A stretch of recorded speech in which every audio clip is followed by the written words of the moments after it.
नमस्कार विद्यार्थी मित्रों, आमचे YouTube channel science and education corridor यामध्ये आपले सर्वांचे स्वागत।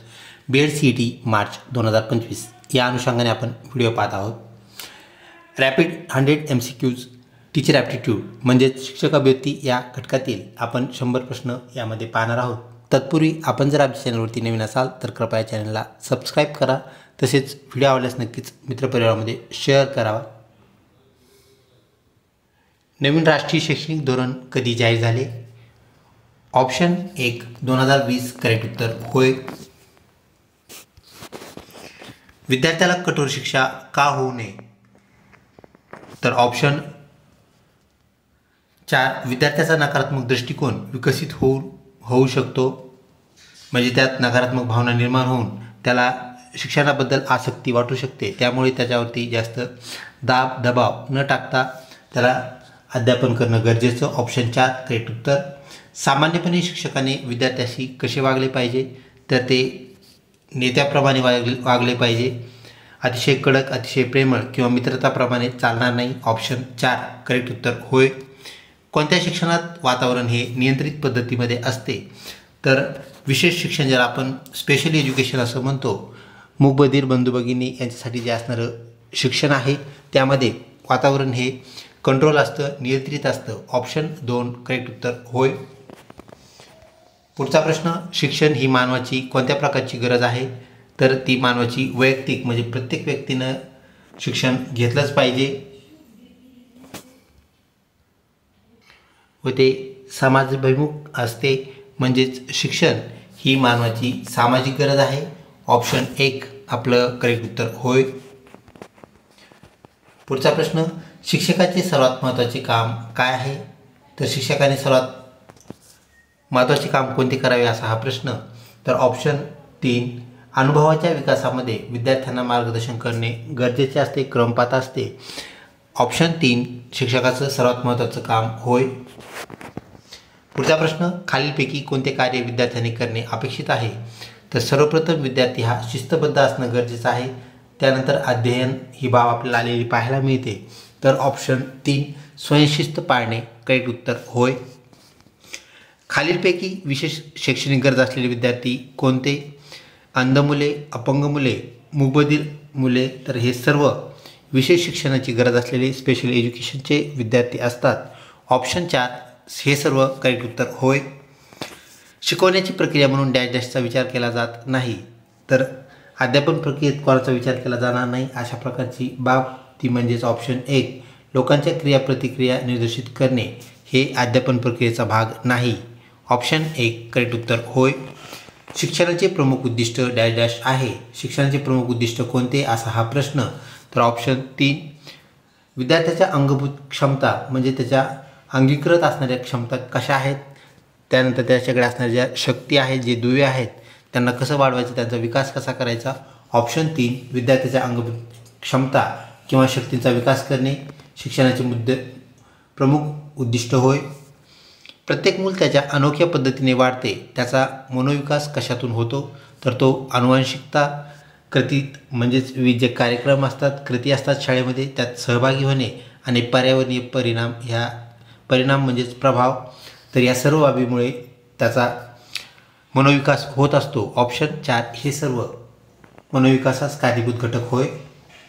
खालीलपैकी शैक्षणिक साधनाचा फायदा कोणता?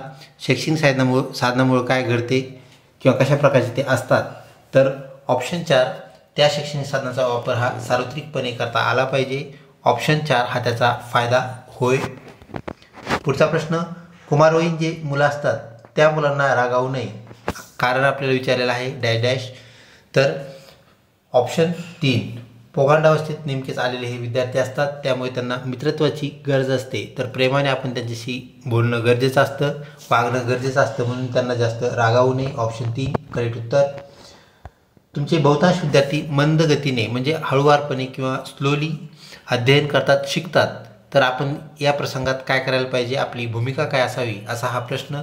तर आपले जे अध्यापन आहे, शिकवणे आहे, ते मंद म्हणजे स्लो ठेवून आपल्याला काय करायला पाहिजे, आपण सर्वांना सोबत घेऊन त्या घटकाला, उपघटकाला आपण न्याय देणं गरजेचं आहे, म्हणजेच ऑप्शन 4 अध्यापन मंद ठेवणे करेक्ट उत्तर होय। पुढचा प्रश्न, काही उद्धट मुलांनी तुमच्याबद्दल अपशब्द भिंतीवर लिहिले आहेत, तर आपली भूमिका काय असेल, आपण काय कराल, असा हा प्रश्न.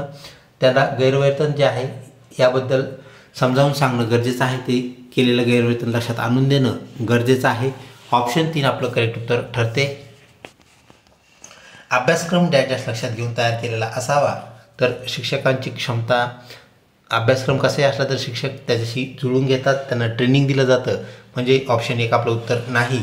मुलांच्या क्षमता आणि गरजा, राष्ट्रीय विचारसरणी याप्रमाणे अभ्यासक्रम असावा. सामाजिक किंवा सांस्कृतिक बाबी, तर ऑप्शन 2 मुलांच्या ज्या क्षमता आहेत, कोणत्या वर्गासाठी तो अभ्यासक्रम आहे, त्यांच्या क्षमता किती असतात आणि त्याच्या गरजा काय आहेत, त्याला कोणतं शिक्षण दिलं पाहिजे, यावर अभ्यासक्रम ठरणं गरजेचं आहे. ऑप्शन 2 करेक्ट उत्तर होय.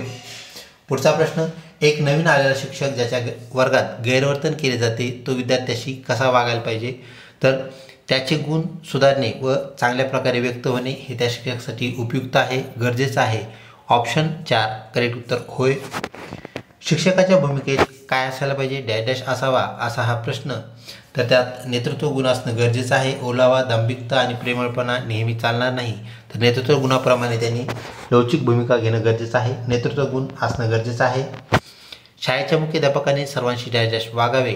कसे वागायला पाहिजे, तर क्रूरतेने, अधिकारपणाने, प्रेमाने हे चालणार नाही. तर ऑप्शन 4 सामंजस्याने वागायला पाहिजे, म्हणजेच लवचिकता मुख्याध्यापकांना सुद्धा तितकीच गरजेची आहे जितकी शिक्षकांना वर्तुळामध्ये गरज आहे. ऑप्शन 4 करेक्ट उत्तर होय. एक मुलगा लिहिताना नेहमी उभा राहतो, आपली भूमिका काय असावी.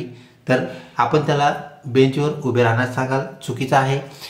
वर्गाबाहेर जाण्यास सांगा, हेही चुकीचं.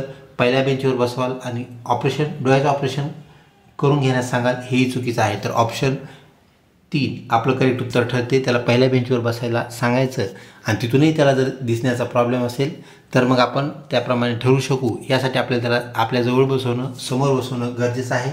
ऑप्शन 3 करेक्ट उत्तर.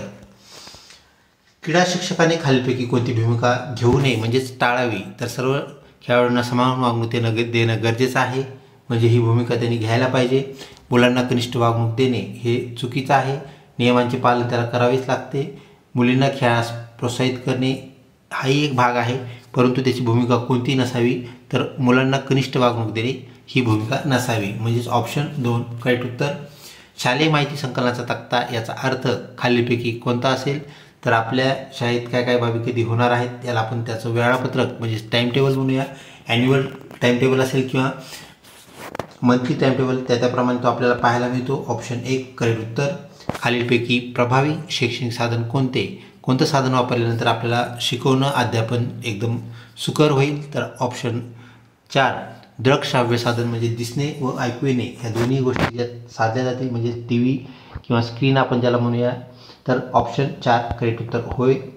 काही विद्यार्थी वर्गात डबा खातात, उष्टे अन्न व कचरा वर्गात टाकतात, तर तुमची भूमिका काय असेल, तुम्ही काय कराल. तर स्वच्छतेचं महत्त्व त्यांना पटवून द्यावं लागेल आणि समजावून त्यांना सांगितल्यानंतर त्यांच्या वर्तनात नक्कीच बदल होईल. ऑप्शन 3 करेक्ट उत्तर. शिक्षकाने मानसशास्त्राचा अभ्यास करणं गरजेचं आहे. कशामुळे त्याने अभ्यास करावा, कारण आपल्याला विचारलेलं आहे डॅश. विद्यार्थी वर्तनात बदल करण्यास आपल्याला मदत करेल. वयानुरूप शैक्षणिक साधने कसे वापरायचे हे आपल्याला मानसशास्त्र सांगतं. मनाचा अंदाज कसा घ्यायचा हे पण मानसशास्त्र शिकवत असतं. म्हणजे या सर्वच गोष्टी जर मानसशास्त्र सांगत असेल तर हे सर्व आपलं करेक्ट उत्तर होय. पुढचा प्रश्न, व्हिडिओ आवडत असल्यास नक्कीच लाईक करा. तुमच्या वर्गात तल्लख बुद्धीचे, म्हणजेच ज्याला आपण एक्सलंट असं म्हणूया किंवा इंटेलिजंट मुलं म्हणूया, विद्यार्थी म्हणूया आहेत, तर तुमची भूमिका त्यांच्या संदर्भात काय असेल. तर त्यांना अवांतर वाचनाची पुस्तकं उपलब्ध करून देणे ही एक महत्त्वाची बाब, महत्त्वाचं आव्हान आपल्यापुढे असेल. तर ऑप्शन 2 करेक्ट उत्तर होय. तुमच्या शाळेत नवीन मुख्याध्यापकांची नियुक्ती होते, तुम्ही काय कराल. तर त्यांची फजिती करण्याची योजना कराल, त्यांची वाहवा कराल, त्यांची निंदा कराल आणि शक्य ती मदत कराल. तर ते नवीन व्यक्तिमत्व असल्यामुळे त्यांना शहरास जुळून घेण्यासाठी आपण मदत करणं, शक्यतो जी मदत आपल्याला करता येईल ती करणं योग्य कृती होय. ऑप्शन 4 करेक्ट उत्तर.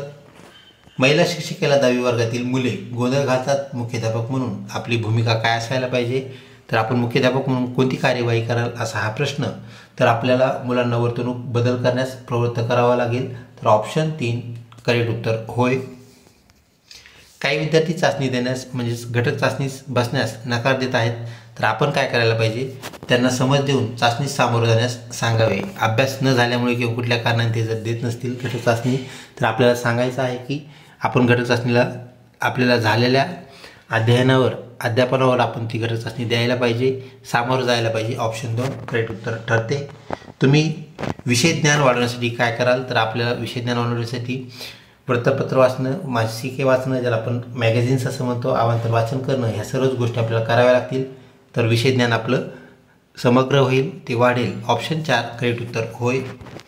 तुम्हाला खालीलपैकी कोणता व्यवसाय निवडायला आवडेल, तर BEd CET दिल्यानंतर तुम्हाला एकच व्यवसाय तुम्ही निवडायला तुम्हाला आवडायला पाहिजे, तो म्हणजे शिक्षण व्यवसाय होय. ऑप्शन 3 करेक्ट उत्तर होय. आपण इतर व्यवसायापेक्षा अध्यापनाला प्राधान्य द्यायला पाहिजे. कशामुळे, का द्यावे, तर आयट दाखवण्यासाठी, बढाई मारण्यासाठी, अधिक पगारासाठी आणि मानवसेवेसाठी. तर मानवसेवा हीच ईश्वर सेवा हे मानून आपण या व्यवसायाकडे आकर्षित झालेलो आहोत. तर ऑप्शन 3 करेक्ट उत्तर ठरते. पर्यावरण अभ्यास करण्यासाठी खालीलपैकी कोणता घटक उपयुक्त ठरेल, तर पर्यावरण अभ्यासासाठी पर्यावरण शिक्षण, जे की आपल्या भारत सरकारने, महाराष्ट्र शासनाने आपल्याला ऑलरेडी लागू केलेलं आहे. तर ऑप्शन 1 आपल्याला पर्यावरणाचं शिक्षण देण्याचं काम हे अभ्यासाला पूरक असणारी बाब होय, घटक होय.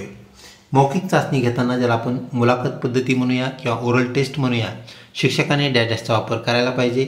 तर त्याने मुलाखतीचा वापर करायला पाहिजे, म्हणजे प्रश्नोत्तर समोरासमोर विचारणे हा मुलाखतीचा भाग असतो. ऑप्शन 3 करेक्ट उत्तर होय. एका विद्यार्थ्यास 500 रुपये सापडले आहेत, त्याने तुमच्याकडे जमा दिले आहेत, तर आपली भूमिका काय असावी, तर कोणालाही सांगू नकोस असे त्याला आपण सांगाल. त्यास 50 रुपये देऊन बाकी तुमच्या खिशात ठेवाल. त्यानंतर शाळेच्या निधीत ते जमा कराल आणि दुसऱ्या दिवशी परिपाठात सत्कार करून पैसे ज्याचे आहेत त्याला सुपूर्द करणार, म्हणजे त्याला देऊन टाकणार, त्याला पोहोचवणार. तर ऑप्शन 4 आपलं करेक्ट उत्तर होय. इतर तीनही असंलग्न असणारे ऑप्शन्स लक्षात घ्यावे. तुम्ही शिक्षकी पेशा निवडलेला आहे, कशामुळे निवडला, तर गलेलट्ट पगार म्हणजे भरपूर पगार असल्यामुळं, कमी काम जास्त पगार अशी समजूत असल्यामुळे, समाजात याची आवड असल्यामुळे, का मुले व त्यांच्यातील वर्तन बदलाची आपल्याला आवड असल्यामुळे, मुले घडवणे असं आपण त्याला म्हणूया. तर मुलांचे वर्तन बदल आपल्याला करता येतात म्हणून आपण हा व्यवसाय निवडला आहे. ऑप्शन 4 आपलं करेक्ट उत्तर होय. विद्यार्थ्यांनी डॅशवर अधिक भर द्यायला पाहिजे. कशावर द्यायला पाहिजे, तर स्वयं अध्ययन, ज्याला आपण स्वयंअध्याय असं म्हणत असतो. ऑप्शन 3 करेक्ट उत्तर होय.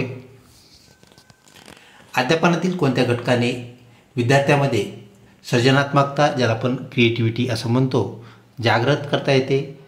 तर मौलिकता, लवचिकता आणि प्रभावशीलता ह्या सर्व गोष्टी जर असतील तर आपल्याला क्रिएटिव्हिटी निर्माण करता येते, तयार करता येते किंवा वाढवता येते. तर ऑप्शन 4 करेक्ट उत्तर होय. अध्यापन करताना शिक्षकाचे आद्य कर्तव्य म्हणजे सर्वात प्रमुख असणारं काम कोणतं आहे, कमकुवत विद्यार्थ्याकडे दुर्लक्ष करणे, उद्धट विद्यार्थ्यास शिक्षा करणे, अभ्यासक्रम संपवणे आणि विद्यार्थ्यातील जिज्ञासू वृत्ती प्रज्वलित करणे. ऑप्शन 4 करेक्ट उत्तर होय. तुम्ही शिकवताना काही विद्यार्थी आपसात बोलत आहेत, तर आपण काय करायला पाहिजे, आपली भूमिका काय असायला पाहिजे, तर सगळ्यात अगोदर आपण त्यांना लक्ष न देण्याचे कारण विचारणं गरजेचं आहे.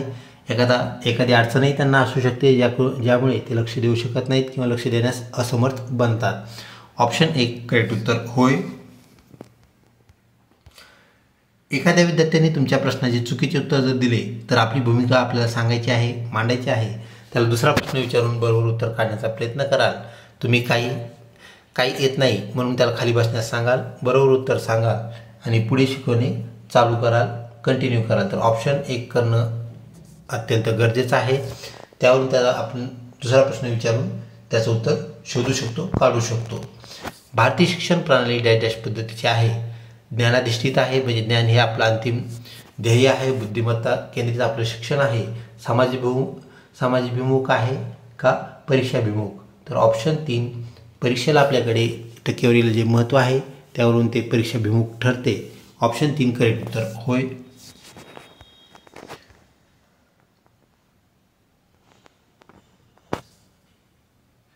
वर्गाध्यापनात शिक्षकांनी जास्तीत जास्त कोणत्या अध्यापन पद्धतीचा वापर करावा, तर त्याच्यामध्ये अध्यापन पद्धती कोणतीही असो, आंतरक्रियेला आपण जास्तीत जास्त वाव देणं गरजेचं आहे, म्हणजे विद्यार्थी आंतरक्रिया यात अंतर्भूत आहे. ऑप्शन 3 करेक्ट उत्तर होय. भारतीय संविधानाच्या कोणत्या कलमानुसार प्राथमिक शिक्षण मोफत व सक्तीचे करण्यात आलेले आहे? तर ते आहे कलम 45. ऑप्शन 4 करेक्ट उत्तर होय. व्हिडिओ आवडत असल्यास नक्कीच लाईक करावा. शिक्षणाचा उत्तम दर्जा टिकवण्यासाठी कशाची गरज असते? चांगले भौतिक वातावरण, चांगल्या शिक्षकाची, उत्कृष्ट पाठ्यपुस्तक आणि हे सर्व. विद्यार्थी मित्र, ऑप्शन 3 आपलं करेक्ट उत्तर होय. हे सर्व आपलं उत्तर नाही. तर उत्कृष्ट पाठ्यपुस्तक हे शिक्षणाचा आत्मा असते, गाभा असते. ते जर पाठ्यपुस्तक जर चांगलं त्या वर्गाचं बनलेलं असेल तर नक्कीच आपलं शिक्षण उत्तम दर्जाचे ठरते. तर यातील इतर पर्याय जे आहेत त्याप्रमाणे आपण त्याला उत्कृष्ट पाठ्यपुस्तक याला अग्रक्रम देणं गरजेचं आहे. Option 1 correct. ऑप्शन 3 म्हणजेच उत्कृष्ट पाठ्यपुस्तक आपलं करेक्ट उत्तर ठरते. पुढचा प्रश्न, तुमच्या वर्गातील मुले मावा, ज्याला आपण गुटखा असंही म्हणतो, खाताना आढळली तर तुम्ही काय कराल? तर तुम्हीही खाल. चुकीची बाब. त्यांच्या पालकांना कळवा. लगेच पालकांना कळवायची गरज नाही. त्यांना लगेच टीसी देणं हे बी चुकीचं आहे. तर ऑप्शन 4 जे आहे तर व्यसनाचे दुष्परिणाम सांगून त्यांच्यात काही बदल होतो का हे आधी आपल्याला पाहणं गरजेचं आहे. आणि त्यांना समज दिल्यानंतर तरी जर निदान तशी कधी डबल केली, परत केली तर नक्कीच त्यांच्या पालकांना बोलून आणि इतर ज्या बाबी आहेत त्या आपण अवलंबू शकता, करू शकता. पुढचा प्रश्न, काही अतिहुशार विद्यार्थी तुमच्या वर्गात आहेत तर तुम्ही काय कराल? त्यांना स्वयंअध्ययन करण्यासाठी त्यांना सांगाल. विविध उपक्रमात त्यांना सहभागी घेण्यास तुम्ही उत्सुक राहाल. 1 व 2 कृती कराल.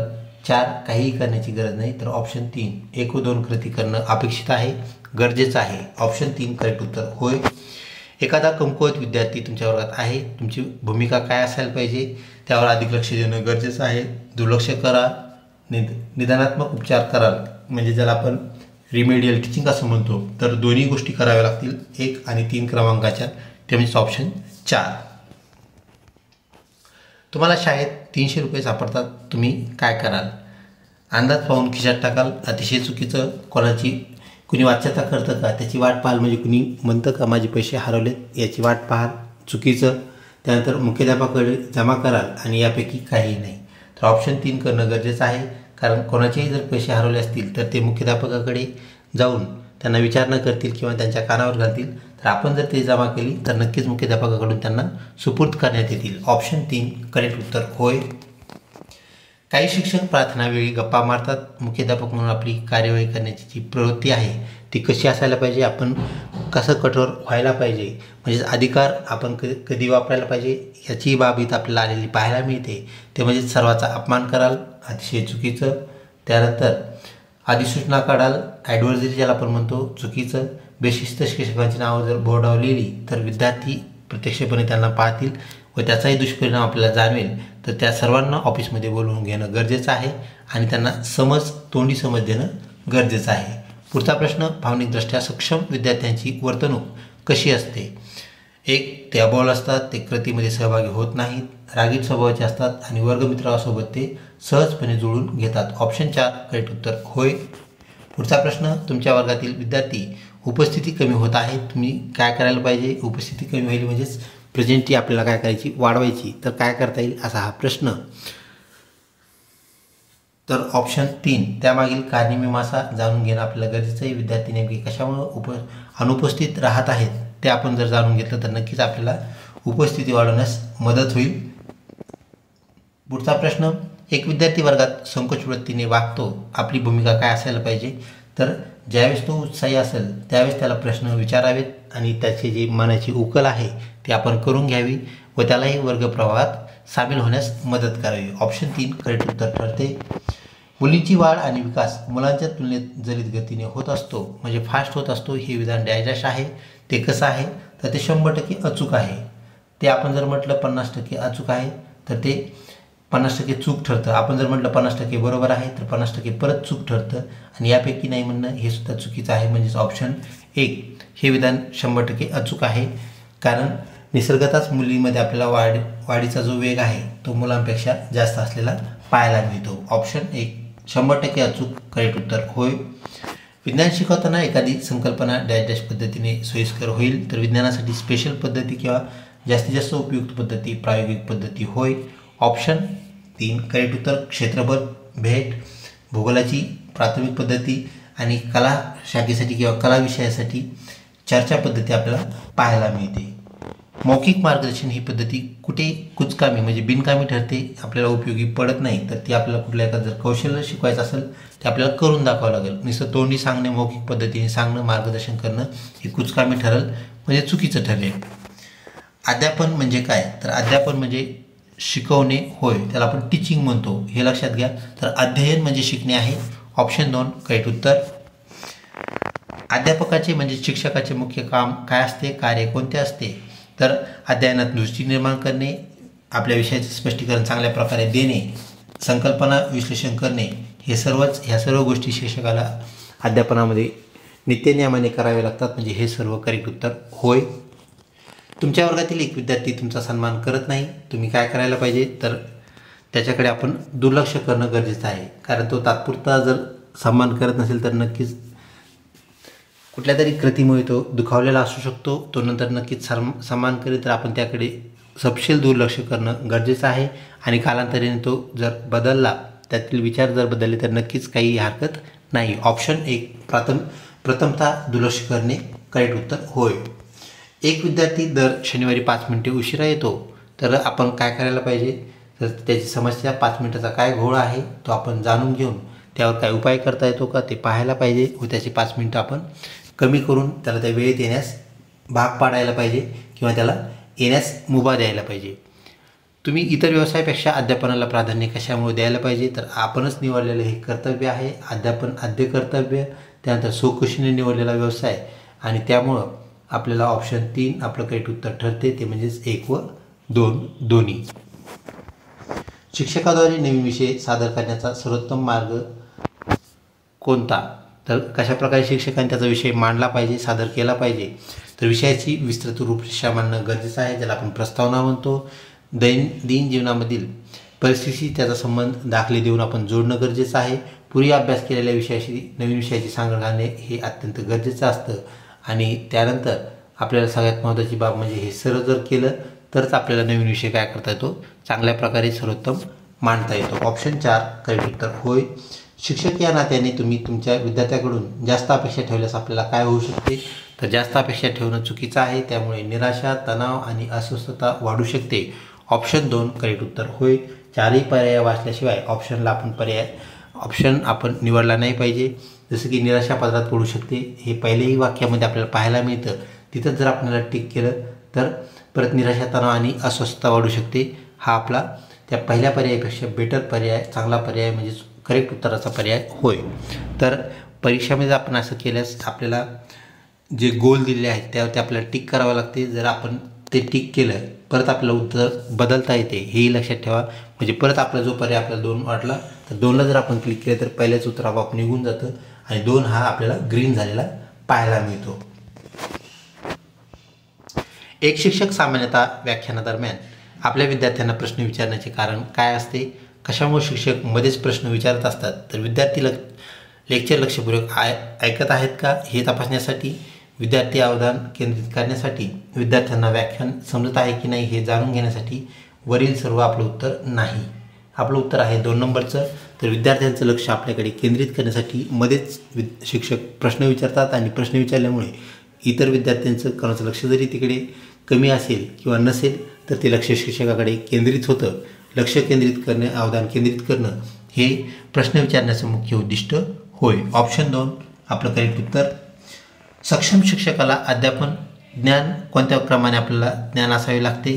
तर संकल्पना, त्या मागचे सिद्धांत, त्या संकल्पनेचा सराव आणि त्या संबंधात असणारं संशोधन, ह्या गोष्टी करून शिक्षक आपली जे अध्ययन आहे, शिक्षकाला सुद्धा अध्ययन असतं तर तो दृढ करू शकतो. ऑप्शन 1 करेक्ट उत्तर होय.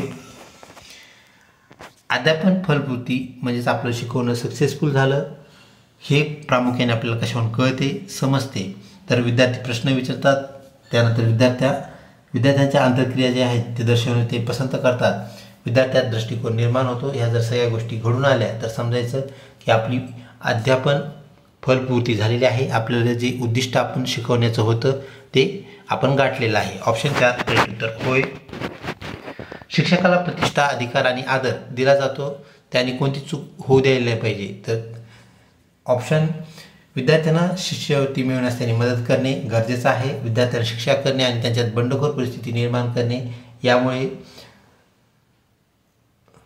त्याच्यामध्ये न्यूनगंड तयार होऊ शकतो. ऑप्शन 2 आपल्याला जे चुकीचं आहे म्हणजे शिक्षकाकडून ही चूक होऊ नये असा हा प्रश्न आहे. तर ऑप्शन 2 चूक शिक्षकाने होऊ देणे, स्नेहपूर्ण वागणूक देणं गरजेचं आहे. सहकार्याशी सामंजस्य त्यांनी ठेवणं गरजेचं आहे, म्हणजे विद्यार्थ्यांसोबत चांगले वागतात आणि इतर सहकार्याने हिडीस करतात, हेही चालणार नाही. ऑप्शन 2 करेक्ट उत्तर होय.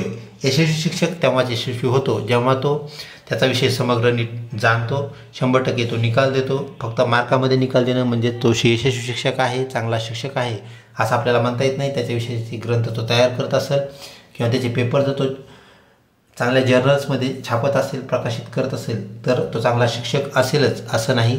तर ऑप्शन 1 त्याचा विषय त्यांनी समग्र पद्धतीने नीट जाणून घेणं गरजेचं आहे आणि तो मांडणं गरजेचं आहे. ऑप्शन 1 करेक्ट उत्तर होय, तेव्हाच तो यशस्वी शिक्षक होय. शाळेतील कर्मचाऱ्यावर सोपवण्यात आलेली प्रमुख जबाबदारी कोणती आहे? तर हे मुलाच्या गरजा आणि समाजाच्या मागण्या या दोन्हीचा ताळमेळ साधणारे घटक असतात. त्यामुळे मुलाला नोकरी मिळण्यास ते सक्षम बनतात. तो मुलांच्या गरजेनुसार शाळेचा कार्यक्रम तयार करतो. या सर्व बाबी आपलं उत्तर येणार नाही. आपलं उत्तर येईल पहिलं, ते म्हणजेच शाळेचे जे सर्व लोक असतात, शिक्षक, मुख्याध्यापक तसेच इतर जो कर्मचारी वर्ग आहे, तर तो काय कशासाठी असतो? तर शाळेचं जे अध्ययनाचं जे काम आहे त्याचा ताळमेळ घालण्यासाठी ते असतात. ऑप्शन 1 करेक्ट उत्तर होय. तुमच्या एका विद्यार्थ्याला त्याच्या समस्या तुमच्याशी शेअर करायच्या आहेत, तो तुमच्या घरी भेट देतो, आपण काय करावं? आपली भूमिका काय असेल?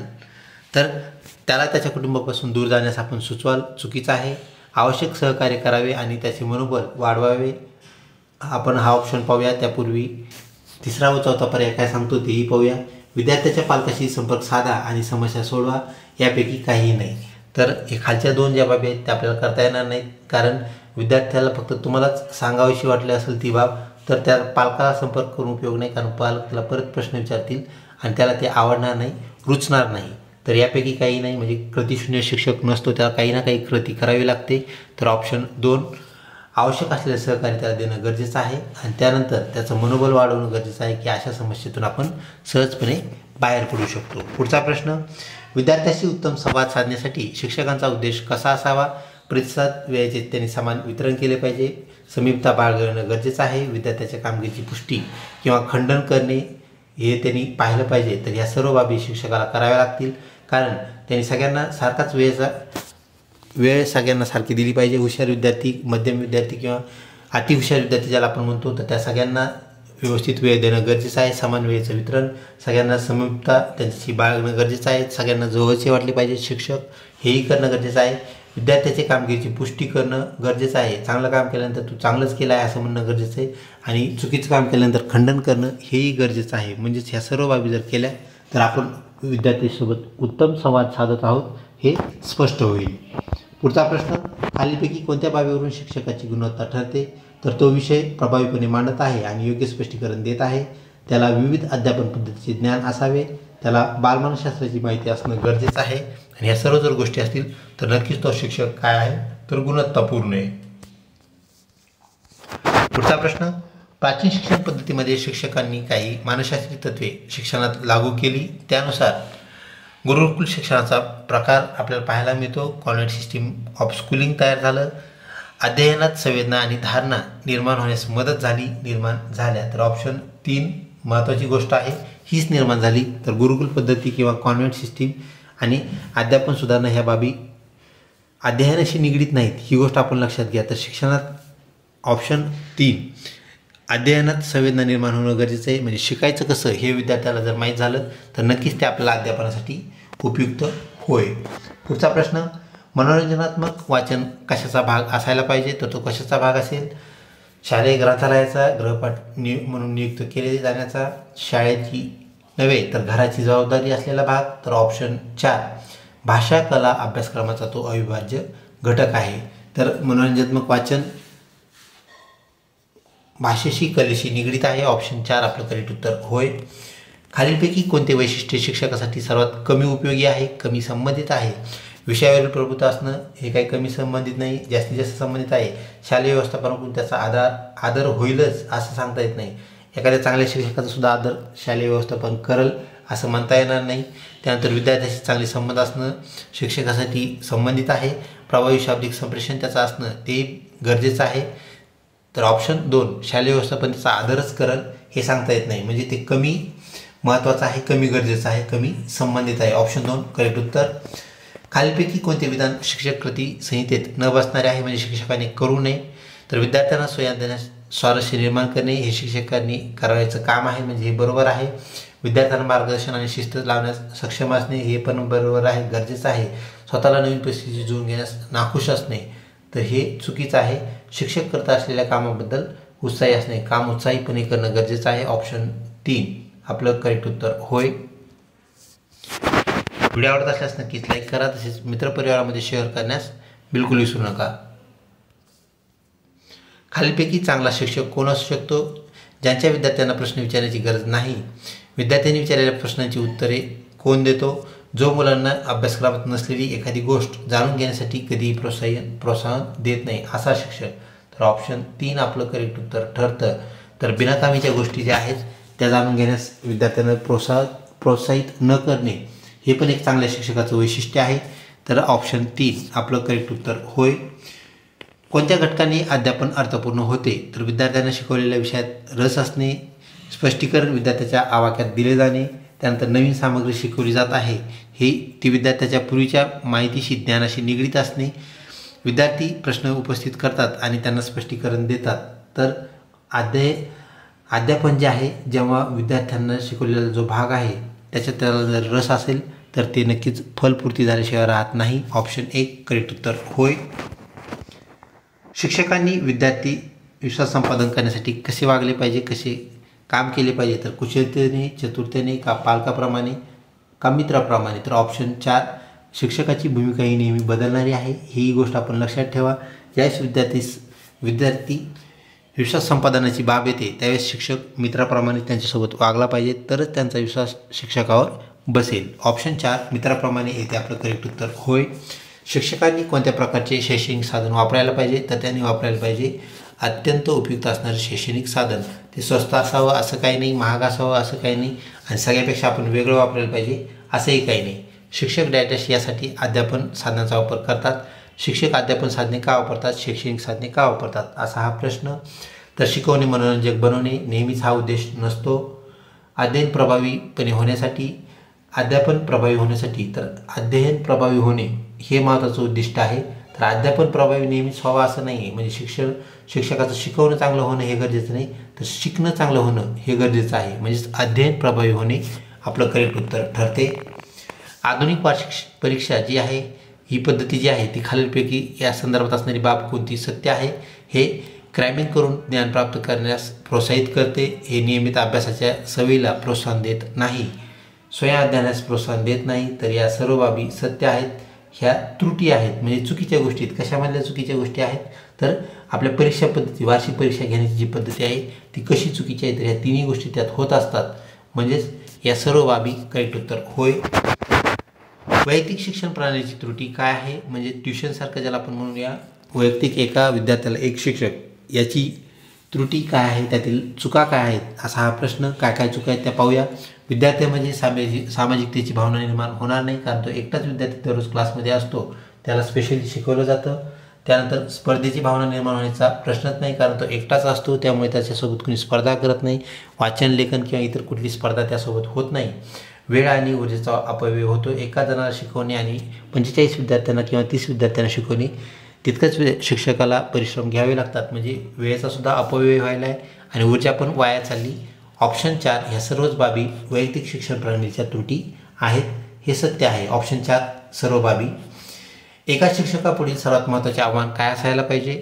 तर पाहूया आपण आव्हाने काय काय सांगितलेत. वर्गात शिस्त राखणे तेवढंसं अवघड नाही आहे. विद्यार्थ्यांना त्यांचे गृहपाठ करायला लावणे, विद्यार्थ्यांना जर गृहपाठात रुची असेल तर तितकंसं ते अवघड नाही आहे. प्रश्नपत्रिका तयार करणे याचं ट्रेनिंग त्या BEdमध्ये आपल्याला मिळत असतं, म्हणजे तेही अवघड नाही. तर अध्यापन शिकण्याची जी प्रक्रिया आहे आनंददायी बनवण्यासाठी करण्यासाठी शिक्षकांचं सगळ्यात महत्त्वाचं मोठं आव्हान आहे ऑप्शन 4 करेक्ट उत्तर. शिक्षकाने त्याचा आवाज वर्गात कसा ठेवला पाहिजे. प्रत्येक विद्यार्थ्यांना स्पष्टपणे ऐकण्यासाठी पुरेसे उच्च आवाज म्हणजे मोठा आवाज ठेवणं. दरवेळेस तो आवाज मोठा ठेवला तर त्याचा आवाज राहणार नाही. मोठ्याने जेणेकरून प्रत्येकजण स्पष्ट ऐकू शकेल. दरवेळेस मोठ्यानेच आवाज ठेवणं अशक्य. मृदू आवाज जर ठेवला तर तो सर्वांपर्यंत पोहोचेल असं सांगता येत नाही. तर कधी कमी तर कधी जास्त आवाजात त्याने बोलणं गरजेचं आहे. त्याला आपण म्हणतो आवाजातील चढ उतार तो ठेवणं तो मेंटेन करणं महत्त्वाची गोष्ट असते. ऑप्शन 4 करेक्ट उत्तर.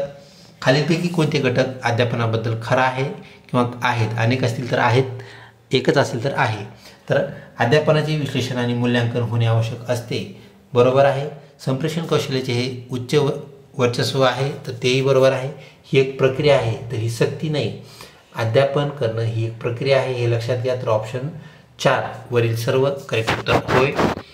चर्चा पद्धत वापरली जाऊ शकते. कधी वापरायला पाहिजे चर्चा पद्धती. तर विषय ज्यावेळेस खूप कठीण आहे तर कठीण हा शब्द महत्त्वाचा आहे.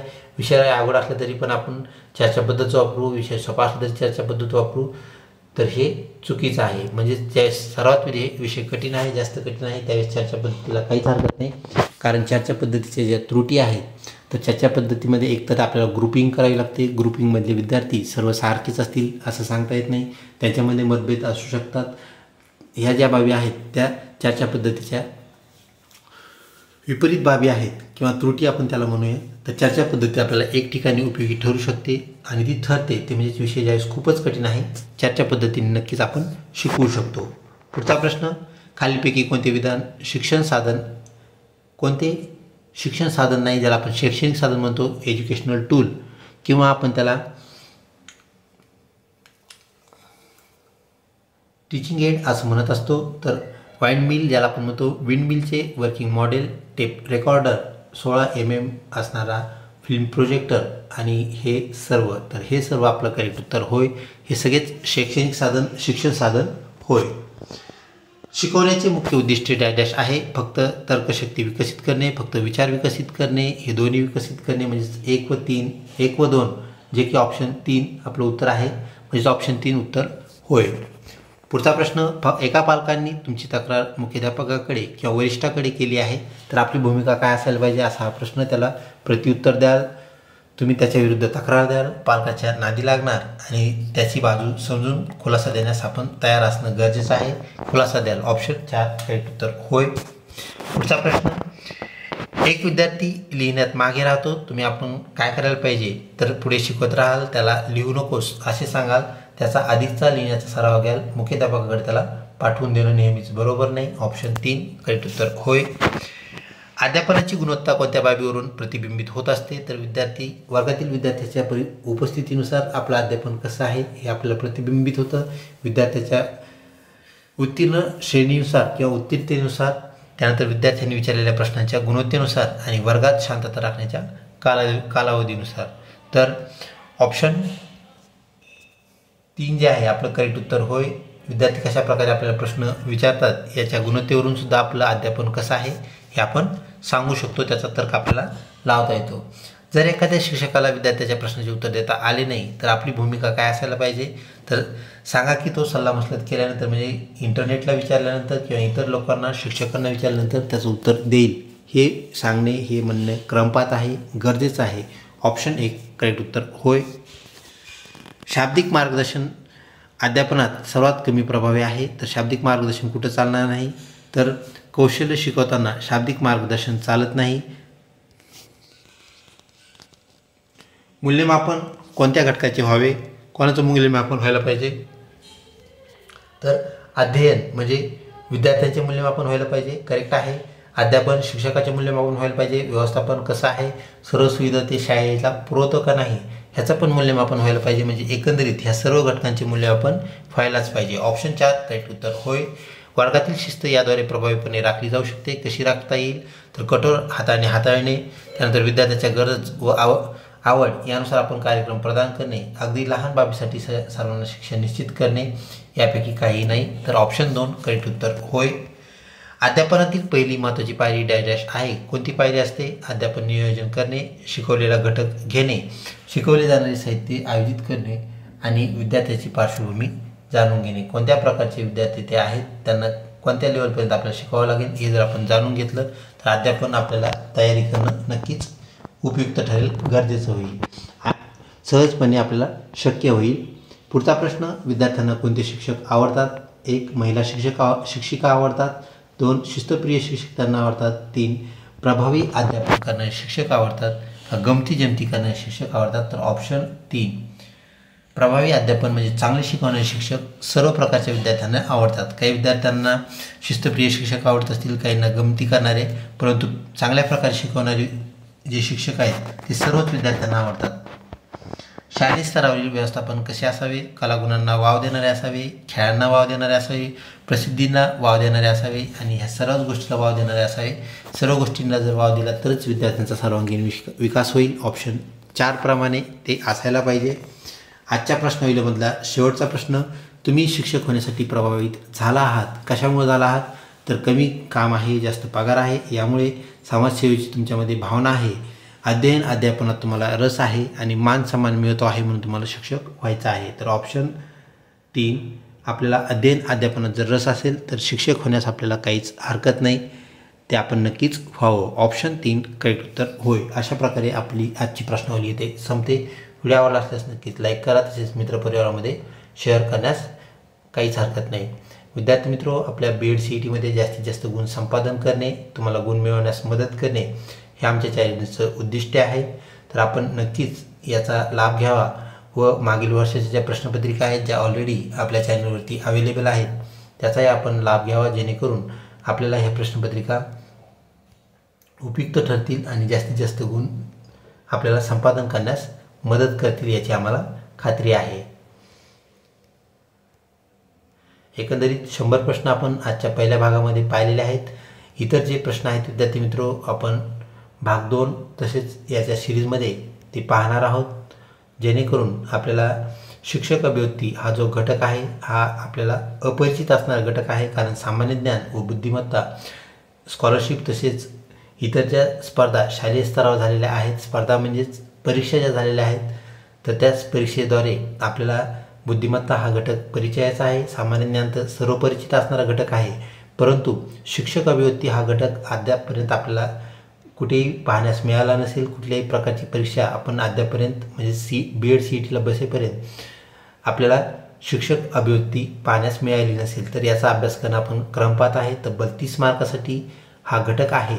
तर आपण 30पैकी 30 गुण घेऊन जास्तीत जास्त गुण संपादन करून शासकीय BEd कॉलेजला आपला नंबर कसा लागेल याचं आपण नक्कीच पाहावं व आपलं जे BEd करण्याचं स्वप्न आहे ते पूर्ण करावं. आपल्या काही सूचना असतील तसेच काही अडचणी असतील नक्कीच आम्हाला आपण विचारू शकता व कमेंट बॉक्समध्ये आपल्याला त्याची 100% उत्तरे मिळतील याची खात्री बाळगा. लवकरच भेटूया पुढच्या व्हिडिओमध्ये. तोपर्यंत धन्यवाद.